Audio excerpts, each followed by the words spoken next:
Thank you, President Vickers, for this award, and thank you to my nominator, CBA BC President Lee Nevins, and their supporters Claire Jennings, KC, and Carrie Simmons, KC. As mentioned, my name is Kenneth Armstrong.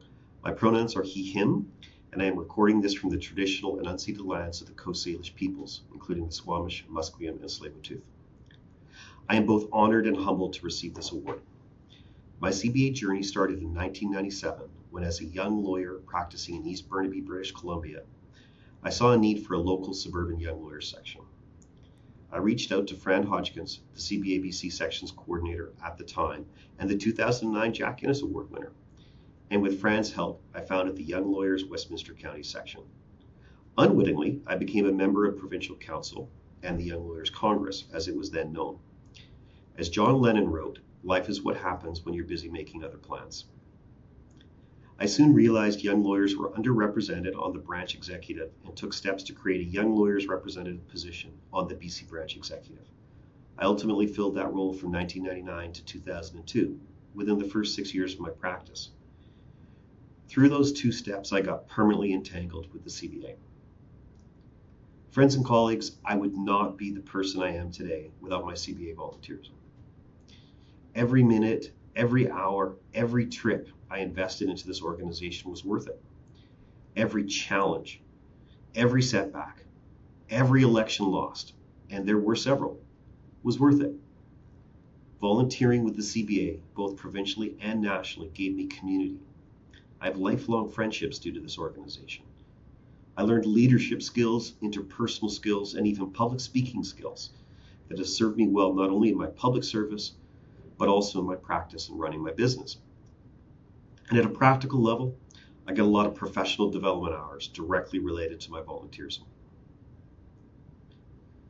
But that's just the beginning. Through my CBA volunteerism, I gained confidence. I was recognized as an equal at the board table, even as a 4th-year call, not only by other board members, but also by chief judges and chief justices, attorney generals, and the like. I learned about adversity, and I gained perseverance. Former National President Eugene Meehan, KC, once told me, fall 7 times, get up 8. I never forgot that. I had the opportunity to make a difference by advocating for issues like funding for legal aid, judicial appointments, and an inclusive profession that I simply would not have had in my insurance defense practice.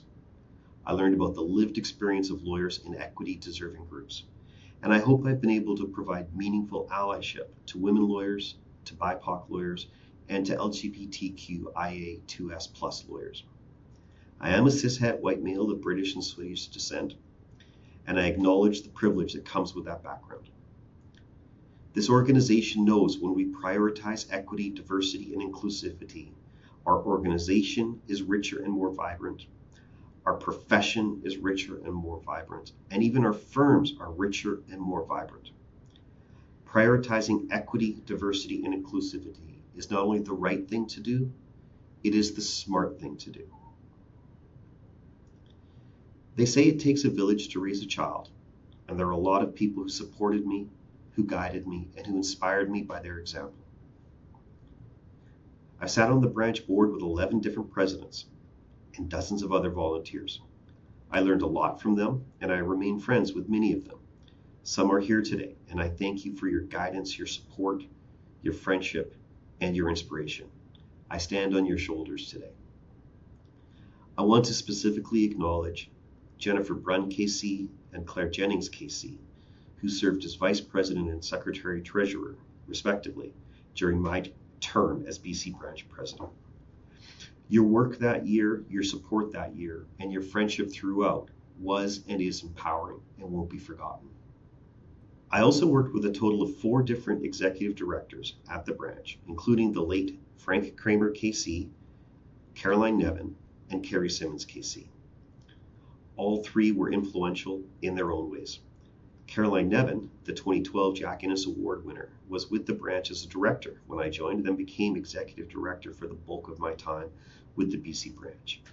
I cannot say enough about Caroline, the support she gave me, and the many things I learned from her. Carrie Simmons, KC, became the executive director just a few months after I became branch president. Carrie was a rock and a rock star, during my presidency, and any of my successes that year were equally hers. As to my family, I come from a divided home. My late mother was an alcoholic and my parents separated when I was 8. I lived with my late father, Kenneth Armstrong Sr., FCA, who was a workaholic. Nonetheless, my dad showed me the importance of giving back to the community through community service. I'm sure psychologists will have their thoughts on attachment issues, sameness, and my following my father's footsteps. Yet the reality is I wouldn't be receiving this award today if my father didn't show me the importance of volunteering. And my mom, who found a form of sobriety by the time I turned 12, was always supportive of my volunteerism. You could say she was my biggest cheerleader. I am grateful to both of them for their roles in this journey. Last but most importantly, my extreme gratitude goes to my wife, Christina. Christina and I have been lucky enough to see the country because of my CBA volunteerism. We've been to national meetings in Alberta, Ontario, Quebec, Nova Scotia, and Newfoundland together. And of course, we got to bring our kids to some of those meetings. The reality is my time volunteering with the CBA took me away from my family quite a bit. Christina's unwavering support empowered me and lifted me up in ways I can't truly comprehend. She was the wing beneath my wings, and for that, I'm truly grateful. I've dedicated my career to serving our profession and particularly this organization. My life has been richer for it. My career has been better for it. If I can give one piece of advice to anyone here, it's this. If you get an opportunity to serve our profession, take it and run with it. You'd be surprised by how far that run may take you, and you will be surprised how enriching that run will be. Thank you again, Madam President, members of the Awards Committee, and Lee, Claire, and Carrie. I'm truly humbled.